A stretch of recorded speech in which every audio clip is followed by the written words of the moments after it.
Hai, selamat pagi sahabat belajar ibu semua. Apa kabar kalian hari ini? Saya harap kalian dalam keadaan sehat dan tetap semangat. Hari ini kita berjumpa kembali dengan mata pelajaran bahasa Indonesia bersama saya, Devi Sriwani Pranginangin.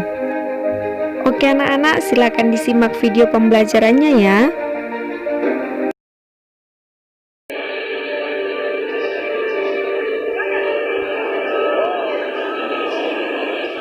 Kalian pasti pernah mendengar berita-berita bencana di Indonesia dan di luar negeri atau berita mengenai demonstrasi. Dalam hati kalian akan terpikir mengapa dan bagaimana itu bisa terjadi. Semua hal itu tentunya tidak serta-merta muncul secara tiba-tiba. Ada akibat, pasti ada sebab yang mengawalinya. Oleh karena itu, teks eksplanasi datang menjawab pertanyaan-pertanyaan tersebut. Mari kita bahas lebih lanjut mengenai teks eksplanasi. Eksplanasi berasal dari kata eksplan yang berarti menjelaskan. Teks eksplanasi itu berisi tentang teks yang menjelaskan proses ataupun sebuah terjadinya fenomena. Apakah itu fenomena alam, ekonomi, politik, sosial, budaya, dan lain-lain. Dengan membaca teks ini, pembaca akan diharapkan mampu memahami latar belakang fenomena secara jelas dan logis. Teks eksplanasi banyak memuat fakta serta pernyataan yang memiliki hubungan sebab akibat. Teks eksplanasi dengan teks prosedur bersaudara dekat. Nah, di antara kedua teks itu memiliki hubungan. Teks eksplanasi menjelaskan proses terjadinya sesuatu, sedangkan teks prosedur menjelaskan proses melakukan sesuatu.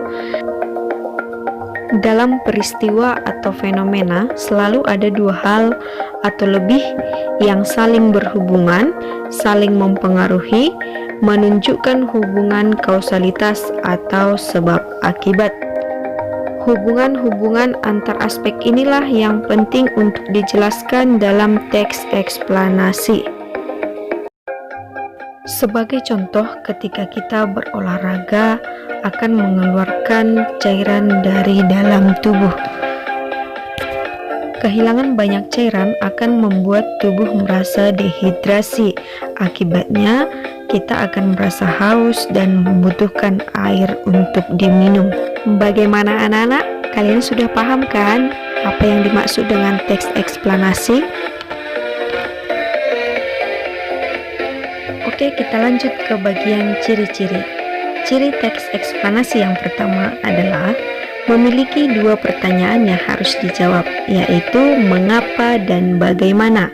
Yang kedua, bersifat ilmiah. Fenomena yang disajikan atau yang dijelaskan dalam teks eksplanasi harus berdasarkan konteks ilmiah, yaitu berupa fakta, realita, teori, dan penelitian.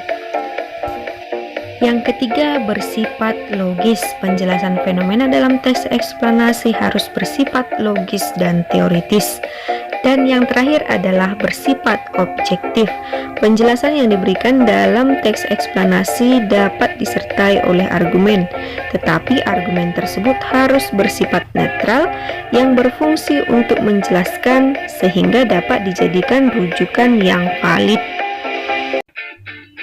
Struktur teks eksplanasi ada tiga. Yang pertama, pernyataan umum. Yang kedua, deret penjelasan. Dan yang ketiga, interpretasi. Oke anak-anak, setelah mempelajari materi ini, kalian diharapkan mampu memahami arti, ciri, dan struktur teks eksplanasi. Demikianlah pembelajaran kita pada hari ini. Semoga bermanfaat bagi kalian. Tetap jaga kesehatan dan semangat. Tugasnya halaman 52 nomor 2. yaitu menentukan manakah yang termasuk ke dalam teks eksplanasi dari A sampai E. Kamu kerjakan secara mandiri. Oke, demikianlah pertemuan kita pada hari ini. Pada pertemuan selanjutnya kita akan bahas mengenai struktur teks eksplanasi. Selamat pagi.